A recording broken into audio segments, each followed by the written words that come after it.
Tsokonazy mihetsika anay anao sy ny fisainana mampimeanao ty a nanino koa mazay fa manaka anao manao fisainao zany tsy mba miova mihitsy e mba miovava fa mampinaritra be zao mpiana reto adaga eto miova foty mpisaina zay tsika malagasy tenantenanao mihitsy non ezatsika nefa miova e na za tagna afako fiera mihitsy za zao io tanao tanatsika anazy fandresena e ha teneko anao tegna olona rehetra fa lasa tena mivoaka daholo ny tena ampo malagasy aza amity resaka baolina ty mahafinaritra mihitsy a za no matsapa zegny za zao hitany hoe mety isy a fa lasa tena loko malagasy anao io anao ombia za trostona zegny anao resaka hoe malagasy a pierre d'être malgasy nony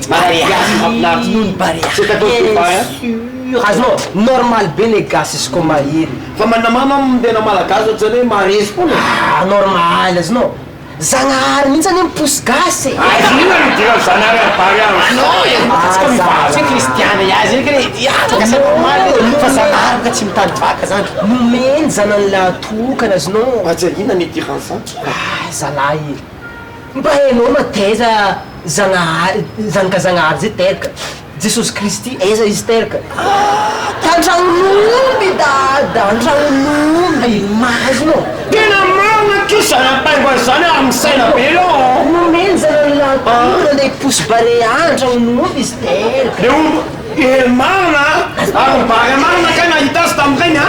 efa nisy bary a tam'regny kely barea omby jesosy kristy mihitsy any miposy barea e normal izy ko azonao raha jiaby mandeha normal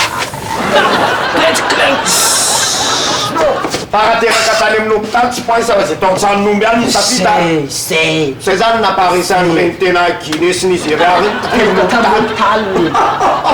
allo ihany manomboka zao zany raha miteraka da ny tsanon'omby any mitsanony bary a miaraka am'zanahary miaraka am'zanahary